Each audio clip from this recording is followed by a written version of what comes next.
하나님의 은혜와 축복이 오늘 예배하는 모두에게 함께 하시기를 주님의 이름으로 축원합니다. 어제 제가 뉴스를 보니까 국민 총생산을 얘기하는 GDP가 일본을 한국이 이제 앞섰다 이런 기록이 나오고 있고, 앞으로 이게 점차 심화돼서 한국이 일본보다 더 이렇게 생산량이 많아지고 더 잘 살게 됐다 그런 얘기입니다. 불과 10년 전인 2012년도에는 일본의 GDP와 한국의 GDP가 거의 2배 차이가 났습니다. 일본이 2배가 더 잘 살았는데 10년 사이에 모든 게 바뀌어서 지금은 일본이 가난해지게 되었고 한국은 더 부유하게 되었습니다. 참 놀라운 일인데, 과거에 우리가 일본을 생각하면 너무 기술이나 기초과학이 발달해서 저런 나라는 우리하고는 비교할 수 없을 만큼 우리가 참 부족하다 이렇게 생각했는데, 이게 어떻게 이렇게 갑자기 바뀌었는지 모르지만 그 사이에 우리 고국인 대한민국이 굉장히 경제적으로 부강해서 지금 군사적으로나 경제적으로나 문화적으로나 일본을 완전히 압도해 나가고 있는 거예요.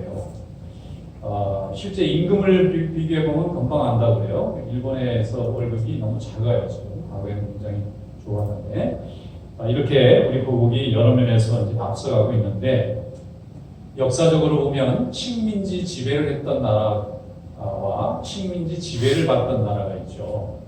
그런데 식민지를 지배했던 나라보다 지배받았던 나라가 추월하는 경우가 별로 없어요. 역사 속에 늘 지배자는 지배자가 되고 피지배자는 늘 피지배자가 되는 경우가 많은데, 역사 속에서 지배를 받았던 나라가 지배했던 나라를 추월해서 강대국이 되는 경우가 미국입니다. 미국은 과거에 영국의 식민지였어요. 그런데 지금은 영국하고 비교할 수 없는 강대국이 되죠. 그런데 또 하나 나라가 있는데 그게 한국입니다. 한국은 일본의 식민지배를 받았던 나라인데 지금은 일본보다 앞서는, 그리고 이게 점차 심화되도록 돼 있어요. 점점 한국은 더 부유해지도록 돼 있고 일본은 자꾸 가난해져 가고 있는 거예요. 기술도 다 내려가고 산업도 자꾸 내려가는 거예요. 그럼 이게 어디서 이렇게 됐느냐? 우리가 생각해도 정말 이상할 정도인데, 일본의 기독교 인구는 0.3%라고 말하는 분도 있고 0.1%라고 말하는 분도 있어요. 이 인구 중에 1000명에 하나 정도 있을까 말까. 이렇게 굉장히 적습니다. 실제로 일본에 복음이 전해진 것은 한국보다 500년이 앞섰어요. 임진왜란 시절에 이미 기독교가 굉장히 일본에 융성했었습니다. 이걸 다 탄압을 해서 핍박을 해서 지금은 이제 거의 자취를 찾아볼 수 없을 정도로 아주 작은 기독교인들만 남아있죠. 그런데 한국은 거의 20%, 5명 중에 1명은 교회 다니는 사람 정도. 하나님이 복음을 많이 부어주셔서 굉장히 많은 사람들이 교회에 다닙니다. 믿음이 좋아요. 그리고 한국 교회는 세계 모든 교회에서 칭찬받는 게 2가지가 있어요. 하나는 선교를 굉장히 열심히 해요. 얼마나 선교를 많이 하는지 교회가 모이면 선교하는 줄 알아요. 한국 교회에서 선교하는 그 양으로 따지면 미국 다음으로 많은데 인구수로 보면 1등이라고 할 수 있어요. 미국 원래 인구가 많은데 잘하지만 한국은 미국에 비해서 인구도 적은데 선교를 굉장히 열심히 합니다. 어느 곳에 있든지 한국 선교사들이 있고요. 어느 곳이든지 한국 교회가 있어요. 어디든 아프리카도 있고 남미에도 있고 뭐 인도네시아도 있고 섬에도 있고 없는 곳이 없어요. 이렇게 복음을 전하러 가는 거예요. 돈 벌러 가는 게 아니고 복음을 전하러 가는데 이렇게 열심을 내요. 그래서 한국교회는 이 교회 역사에서 정말 히스토리컬이 굉장히 선교를 잘하는 민족이에요. 그 다음에 2번째는 기도를 굉장히 뜨겁게 하는 거예요. 기도를 굉장히 열심히 해요. 우리는 기도를 해도 조용히 기도 안 하고, 이 서양 사람들은 기도를 굉장히 조용히 해요. 내면으로 하고 눈물 흘리면서 조용히 묵상하는 기도를, 감상 기도를 잘하는데, 우리 한국 사람들은 무슨 기도를 좋아하죠? 통성 기도를 잘합니다. 시끄럽게 기도하는 우리 한국 사람의 이게 트레이드마크, 브랜드. 그런데 우리 뜨겁게 기도하니까 단점도 있지만 장점이 굉장히 많아요. 우리 뜨겁게 우리 심령을 뜨겁게 만들어주는 거예요. 제가 미국에 이제 유니언 세미나리라고 제가 공부하러 간 적이 있어요. 젊은 시절에. 거기에 공부하러 갈 때 그 학교가 좀 전통 있는 학교, 한 200년 넘은 장로교 세미나인데 거기서 공부를 할 때 거기 총장님이 닥터 루이스 위스라고 성경을 전공하는 분이 총장님을 하고 있었어요. 근데 한국 학생들을 굉장히 좋아합니다. 한국 학생 저도 그래요. 미국 학생이지만. 근데 이분이 휴가만 맡으면 해마다 한국을 갔습니다. 왜 가시냐 그랬더니 한국교회가 너무 좋다. 살아있는 성령의 역사가 느껴진대요. 특별히 막 통성기도하는 철야기도 이런 거, 특별 새벽기도에 밤에 주로 한국 분들이 막 뜨겁게 기도하잖아요. 근데 거기 있으면 막 성령이 역사하는 것 같아서 미국의 신학교의 총장님이 그분도 목사님이시죠. 학자시고 채우려면 한국에 가서 채워야 돼요. 우리는 뜻밖이잖아요. 미국이 더 발전하고 더 앞선 것 같은데 성령의 역사는 항상 앞서 있는 게 아니라 때로는 순서가 바뀐다고 생각하시고 한국에 자주 가시는 거예요.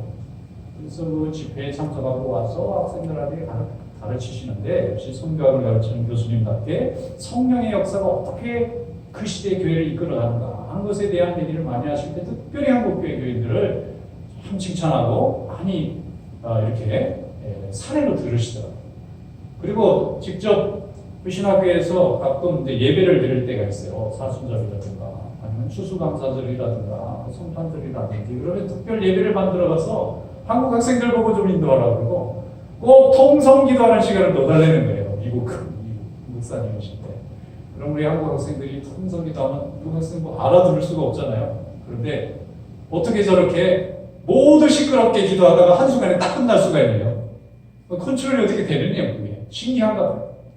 우리는 알게 모르게 하나님에게 복을 많이 받아서 선교도 많이 하고 기도도 뜨겁게 하고 하나님이 민족에게도 복을 주시고 우리 자녀들에게 복을 주시는 그래서 한국의 성장과 부흥과 번영에는 노력과 기술과 여러 요인도 있겠지만 하나님 앞에 온 백성들이 뜨겁게 기도함으로 하나님이 주신 축복이라고 저는 고백합니다. 그래서 우리가 이 믿음을 가지고 세계를 향해서 복음을 전할 때 우리 민족이 경험해보고 우리가 받은 복을 우리가 실증하고 있기 때문에 여러분도 믿으세요 할 수가 있는 거예요.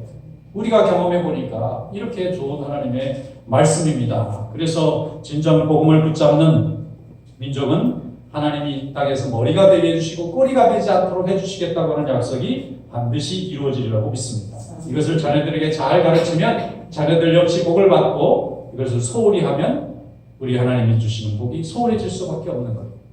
하나님의 말씀은 세대를 이어가는 축복의 말씀입니다. 그 중심에는 하나님에 대한 순종과 하나님에 대한 절대 신뢰가 담겨져 있는 거예요. 오늘 이런 믿음의 축복이 우리 성도들에게 함께 하시기를 주님의 이름으로 축원합니다. 오늘 주시는 하나님의 말씀 우리 함께 읽어보겠습니다. 신명기 6장 1절부터 3절 말씀 다 같이 읽어보겠습니다. 이는 곧 너희 하나님 여호와께서 너희에게 가르치라고 하신 명령과 규례와 법도라. 너희가 건너가서 차지할 땅에서 행할 것이니 너와 내 아들과 내 손자들이 평생에 내 하나님 여호와를 경외하며 내가 너희에게 명한 그 모든 규례와 명령을 지키게 하기 위한 것이며 또 내 나라를 장구하게 하기 위한 것이야.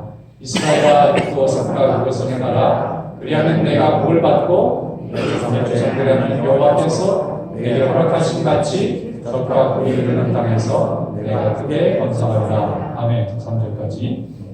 자, 이 말씀은 신명기에 나옵니다.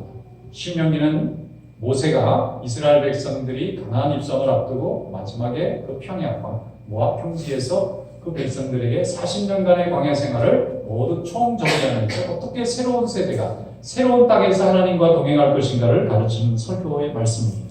거기에 보면은 무슨 말씀이냐면 가르치라는 말이 있어요.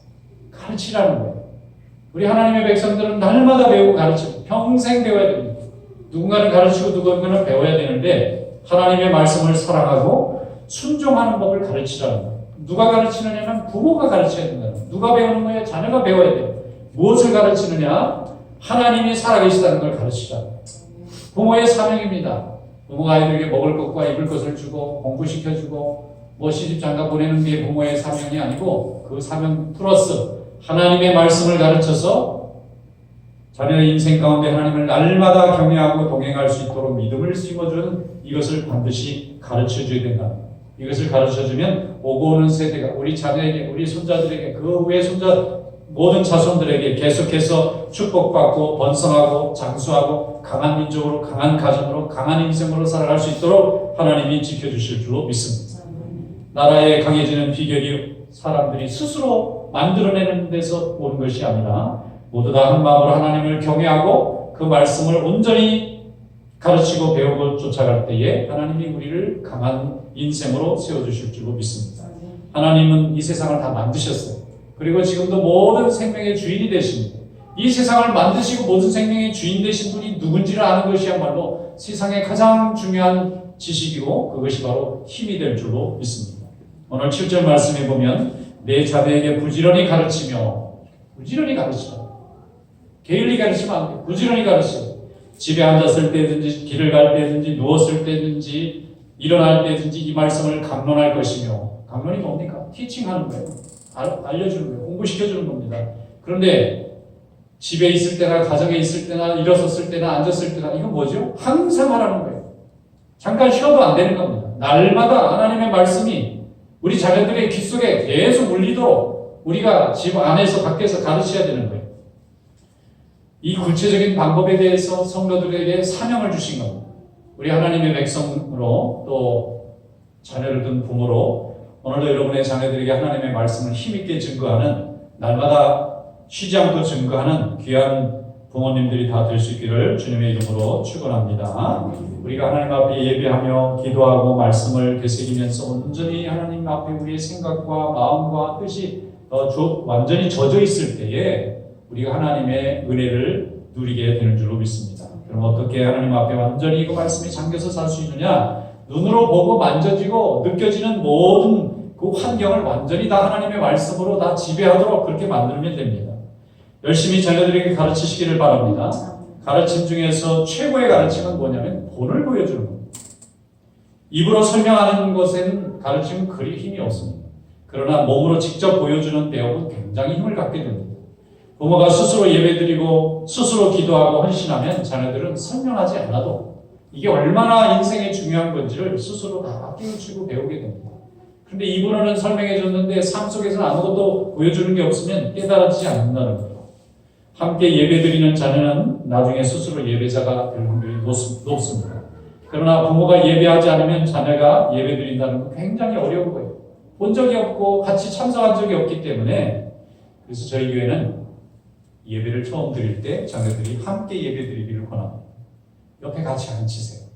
아이들이 좀 떠들고 또 좀 불편하고 좀 아이들이 어수선해도 아이들이 지금 막 예배를 지금 빨아들이는 중 배우고 있는 거예요.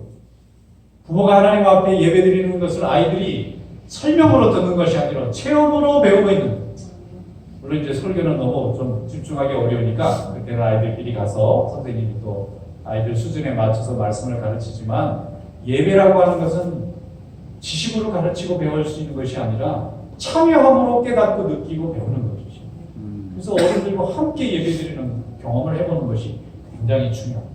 신앙교육은 나이별로 나눠서 학교처럼 그 수준에 맞춰서 가르칠 수 있는 내용은 그리 많지 않아요. 대부분은 같이 참여하면서. 그래서 이스라엘 백성들은 12살부터 성인으로 모든 대우를 다 합니다. 12살부터 이미 어른처럼 다 예배 다 참여하고 의무를 다 행하도록 만들어요. 그러니까 평생 동안 하나님을 섬기는 백성으로 살게 그렇게 만듭니다. 여러분, 자녀들이 여러분 품 안에 있을 때가 최고의 기회입니다. 제가 이번에 막내딸이 대학을 가는데 아이가 가고 나니까 텅 비더라고요. 가르칠 아이가 없어요. 보여줄 아이가 없어요. 같이 시간을 보낼 아이들이 이미 다 떠나버렸어요. 그때 붙잡고 아무리 가르치려고 해도 아이들이 배워지질 않습니다. 그때는 이미 다 성인이 됐기 때문에 자기가 판단한 거 이외에는 받아들이지 않습니다. 그러나 어릴 때는 부모님이 가르쳐준 건 잘 받아들이고 잘 받아들입니다. 그래서 교육은 어린 시절에 품 안에 있을 때 가르쳐줘요. 품 안에 있을 때 교회를 열심히 데리고 와야 합니다. 품 안에 있을 때 예배에 참여를 시켜야 됩니다. 품 안에 있을 때 같이 기도하는 법을 가르쳐주고 품 안에 있을 때 성도를 돕고 봉사하는 것을 보여줘요. 그럼 아이들이 평생 그렇게 삽니다. 그때는 설명하지 않고도 받아들여요. 그러나 이미 장성한 사람을 설명하려면 설명을 해줘야 돼요. 왜 이렇게 해야 되는지. 어려운 일입니다. 오늘 본문 말씀 8절과 9절에 말씀합니다. 너는 또 그것을 내 손목에 메어 기호를 삼으며 내 미간에 붙여 표를 삼고 또 내 집 문설주와 내 바깥문에 기록할지어다. 구체적으로 가르치는 방법까지 성경이 썰어놨어요. 손목에 붙이고요, 이마에 붙이고, 문 안에 붙이고, 밖에 붙이고. 이게 뭐 하는 거죠? 온통 아이들이 보는 곳곳마다 모든 환경을 하나님의 말씀으로 전부 지배해 놓으라는 거예요. 전부 다 채워 놓으라는 거예요. 여러분 집에 좋은 성도를 이렇게 걸으면 참 잘하시는 거예요. 또 하나님의 말씀으로 이렇게 아름다운 그림을 넣는 것도 굉장히 귀한, 아이들이 어릴 때 그걸 보면서 질문을 하게 되고 생각하게 되고 평생 그런 환경이 편안하게 되고 그러면서 환경을 통해서 하나님의 말씀을 배우는 거예요. 이게 시청각적으로 하나님의 말씀을 가르쳐주고 있는 것입니다.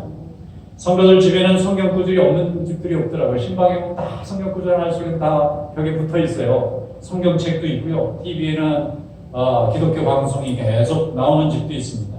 그런가 하면 식사 기도할 때 우리가 식사 기도하면 자녀들이 함께 기도하잖아요. 하나님 앞에 블레싱하고 식사하잖아요. 그럼 아이들이 그 사이에 모든 것이 하나님과 동행해야 된다는 것을 알게 모르게 무의식적으로 의식적으로 배워지고 있는 것입니다.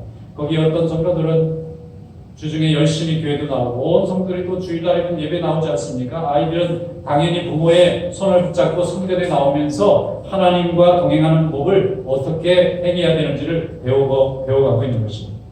자녀들은 부모의 등 뒤에서 부모들이 살아가는 모습을 지켜보면서 진심으로 부모들이 하나님 앞에 엎드리고 기도하고 눈물로 간구할 때 그들은 두려움을 가지고 하나님이 살아계신 것을 배우게 되고 깨닫게 되고 믿게 될 줄로 믿습니다. 부모가 섬기면 자녀도 섬겨요. 그러나 부모가 섬기지 않으면 자녀가 섬기기가 어려워집니다. 부모가 하나님을 고백해야 자녀들에게도 고백이 있습니다. 그러나 부모가 고백하지 않으면 자녀들은 고백할 기회를 놓치게 되는 것입니다. 이렇게 간접적으로 배워서 하나님을 깨닫게 되는 아이들이 나중에 성장하고 나면 자기의 신앙으로 받아들이게 됩니다. 여러분, 말보다는 행동이 더 무서운 겁니다. 교육에서는 이것을 히든 커리큘럼이라는 말을 써요. 교육을 하고 있는데 감춰져 있다는 거예요. 직접 교과서를 가지고 가르치는 건 아니지만 삶 속에서 아이들이 보이게 보이지 않게 참여하면서 배우고 있다는 거예요. 교실의 수업보다 생활 속에서 하나님을 고백하는 부모들의 이 교육이 더 강력하고 또 지속적으로 이루어진다는 것입니다. 우리가 어릴 때에 부모님이 교회에 오면 등에 업고 예배당에 가서 예배드리고 늦게 찬송하고 돌아오면 아이들은 피곤해서 옆에서 잤잖아요. 저희 다 그렇게 자랐습니다. 그런데 그렇게 부모님들은 우리에게 특별한 것을 뭘 가르치지 않았지만 시간을 하나님의 전에서 보내고 성도들과 함께 교제하는 것을 통해서 우리 자신은 믿음을 배웠어요. 그리고 하나님이 역사하실 때 하나님의 일에 쓰임받는 귀한 일꾼으로 변했습니다. 그래서 오늘 신명기 말씀이 어린 자녀들의 얘기를 하고 있어요. 우리 자녀들과 우리 손자들과 그 밑에 다가오는 모든 세대들에게 부지런히 가르치라는 거예요. 게으르게 가르치지 말고 열심히 가르치라는 거예요. 아이들은 성경을 가르쳐주면 싫다고 하는 아이들도 있어요. 또 못 참습니다. 그거는 아이들이 감정을 표현하는 거예요. 거부하는 게 아니라 자기가 지금 집중력이 부족하고 관심이 다른 데 있다고 자기가 어렵다는 걸 표현하는데 그걸 가지고 아이들이 성경을 싫어하는구나 그러고 가르침을 멈추게 되면 부모가 해야 할 의무를 안 하는 것입니다. 가르쳐야 돼요. 강요하고 뭐 이렇게 유혹하는 건 안 되겠지만 아이들이 아직 깨닫지 못할 때 말씀을 많이 집어넣어주면 아이들이 성장했을 때 그것을 꺼내서 평생 자기 영적 재산으로 사용하게 될 줄로 믿습니다. 믿음이 전달되어야 됩니다. 전수되어야 됩니다. 대를 이어서 이어져야 됩니다. 이런 믿음의 대가 끊어지는 민족은 미래가 없어요. 하나님의 은혜가 함께 있는 민족에게 미래가 있습니다. 구약 성경을 열어보면 많은 사람들의 이야기가 나오는데 이스라엘 백성들이 가장 믿음이 좋았던 때가 두 번 있어요. 한 번은 여호수아 때고요. 한 번은 솔로몬 때입니다. 여호수아 때는 백성들이 하나님 말씀 안에 온전히 다 헌신했습니다. 그래서 약속의 땅 가나안을 차지하는 축복을 받았어요. 솔로몬 때는 다윗과 솔로몬에 의해서 온 백성들이 하나님을 찬양했습니다. 하나님이 세상에서 가장 강력한 나라로 세워주셨습니다. 그런데 그 후의 왕들은 게을렀습니다. 우상 숭배하는 걸 방치했습니다. 죄를 짓는 것을 책망하지 않았습니다. 그들은 편하게 사는 줄로 생각했어요. 그러나 그 후에 백성들의 마음은 해이해지고 도덕적으로 해이해졌고 나라는 점점 약해지고 결국에는 멸망당하고 말았습니다. 그들의 있는 우상 숭배와 세상을 향한 사랑에서 벗어나지 못했어요. 그것이 잘한 것처럼 느껴졌지만 하나님의 말씀과 은혜가 없는 나라에는 소망이 없이 결국은 아무것도 남은 게 없었던 것입니다. 하나님의 말씀이 오늘도 우리에게 축복을 열어주는 중심이 되는 줄로 믿습니다. 그래서 자녀들에게 열심히 가르칠 수 있기를 축원합니다. 이스라엘 백성들은 쉐마라는 말을 많이 했어요. 이것이 히브리 말로는 들으라, 이스라엘아 이런 뜻입니다. 뭘 들어야 되느냐? 하나님의 말씀을 들으라는 거예요. 그럼 이스라엘은 뭐냐? 하나님과 겨루어 이긴 자입니다. 원래 야곱의 이름이 이스라엘이잖아요. 이스라엘이 야곱이에요. 그런데 야곱강에서 하나님하고 밤새도록 나에게 축복을 주지 않으면 내가 당신을 보내드릴 수 없습니다. 밤새도록 천사와 더불어 씨름을 했더니 천사가 새벽에 떠날 때 너무 끈질기게 기도로 늘어붙으니까 한도뼈를 쳤어요. 다리를 절어서 평생 절름발이로 살았습니다. 야곱은 한 다리를 접었어요. 기도하다가 다리가 부러진 거예요. 얼마나 하나님 앞에 매달렸으면. 그리고 나서 하나님이 주신 이름이 너는 이제 야곱 발 뒤꿈치를 잡는 사람이라는 이름을 쓰지 말고 하나님과 겨뤄서 이긴 사람이라는 이름을 써라. 그게 이스라엘입니다. 지금은 우리가 영적인 이스라엘. 왜냐하면 우리는 하나님과 겨루어 질 마음이 없어요. 하나님을 붙잡고 매달려서 기도 응답을 받기를 간절히 사모하는 사람들입니다. 그래서 우리가 지금은 이스라엘이라는 이름을 써도 됩니다. 이스라엘을 유대인들이 나라 이름으로 썼는데 한때는 이스라엘을 안 썼어요. 유대인이라고 썼는데 이스라엘이 굉장히 성경적이고 좋은 이름이에요. 하나님과 겨루어서 기도해서 하나님께 응답을 받아간 사람이 이스라엘이라면 그건 우리입니다. 그래서 우리가 하나님 앞에 기도하고 하나님 앞에 매달리면 하나님이 우리의 원수들의 생각을 물리쳐 주시고 우리 인생에 막혀있는 담을 다 허물어 주시고 막힌 담을 여시고 시온의 대로를 열어주실 줄로 믿습니다. 오늘 5절 말씀에 보면 이렇게 말씀하고 있어요. 너는 마음을 다하고 뜻을 다하고 힘을 다하여 내 하나님 여호와를 사랑하라. 그냥 사랑하라는 말 갖고 부족하시나? 내 마음을 다하고 뜻을 다하고 힘을 다하고 뭐죠? 전심전력하라는 거예요. 그래서 내 믿음의 증거를 보여주라는 거예요. 믿음이 발전해 나가는 걸 보라는 거예요. 능력 없는 믿음이 되지 말고 하나님 앞에 간절히 기도하면 역사하는 믿음을 가져보려는 거예요. 악한 마귀가 우리를 막 물지라도 우리의 기도로 우리 자녀를 보호하고 세상을 이기고 우리 가정을 세우고 하나님의 나라를 세워나가는 믿음의 승리가 있기를 축원합니다. 사도 바울이 복음을 전하다가 디모데라는 젊은 청년을 만났는데 너무 믿음이 좋은 거예요. 그래서 이 사람을 제자 삼아서 훈련을 시켰더니 초대 교회의 훌륭한 사도가 됐습니다. 에베소 교회의 담임 목사로서 아시아 지역의 수많은 교회 복음을 전하는 일에 사도 바울을 도와서 후계자 복음 전하는 훌륭한 일꾼이 됐어요. 그런데 이 디모데가 하루아침에 믿음이 좋아진 게 아니에요. 사도 바울의 고백에는 그 할머니의 믿음이 있었어요. 로이스라는 이름을 가진 할머니가 날마다 기도하는 걸 가르쳤어요. 어머니 유니게 날마다 말씀을 가르쳤어요. 그러니까 그런 3대에 걸친 좋은 믿음을 가진 사람이니까 하나님의 일에 쓰기 너무 잘 준비가 되어 있는 겁니다. 디모데후서 1장 5절로 말씀합니다. 이는 내 속에 거짓이 없는 믿음이 있음을 내가 생각함이라. 이 믿음은 먼저 내 외조모 로이스와 내 어머니 유니게 속에 있더니 내 속에도 있는 줄을 확신하노라. 사도 바울은 디모데의 믿음이 하루아침에 이루어진 것이 아니라 할머니와 어머니가 키워서 기도로 말씀으로 먹여서 세워놨더니 하나님이 그 시대에 수많은 영혼을 주님께 돌아오는 일에 사용했다고 알려주고 있는 것입니다. 제가 전도사 시절에 한국에 있을 때 30살 정도 됐을 때인데 주일학교 학생들을 가르치는 교육전사를 했어요. 그때 신학교를 다닐 때니까. 근데 그때 아주 어린아이가 어머니가 아주 믿음이 좋으신 분이었는데 교회를 다녀서 아이를 잘 가르쳤어요. 그런데 30년이 지나서 제가 여기서 이제 교회를 세우고 목회를 하는데 어느 날 이렇게 40이 된 교인이 오셔서 목사님 혹시 저가 기억이 나시느냐고 묻는데 난 기억이 안 나죠. 근데 그 아이가 없어 30년 마흔이 돼가지고 여기 주재원으로 오셨더라고요. 그래서 1년간 신앙생활 잘하고 돌아가셔서 지금 고급교회로 잘 섬기고 계십니다. 여러분 하나님을 향한 우리의 믿음은 어제 오늘 올해 내년에 하고 마칠 일이 아니라 주님 만나는 그날까지 계속 이어져야 됩니다. 그리고 우리 자녀들도 그렇게 할 겁니다. 그런데 우리가 하나님 앞에 진심으로 최선을 다해서 간절하게 하나님 앞에 기도하면 그것 자체가 교육입니다. 그것 자체가 아이들의 마음을 바꿀 겁니다. 저들의 심령을 오토로 변화시킬 거예요. 그래서 하나님 나라의 일꾼으로 사용할 겁니다. 우리는 그런 확신 속에서 오늘도 예배하고 우리 자녀들을 사랑하고 축복하는 것입니다. 잠언 3장 3절로 4절에 말씀합니다. 인자와 진리가 너에게서 떠나지 않게 하고 그것을 내 목에 메고 내 마음에 새기라. 그리하면 내가 하나님과 사람 앞에서 은총과 귀중히 여김을 받으리라.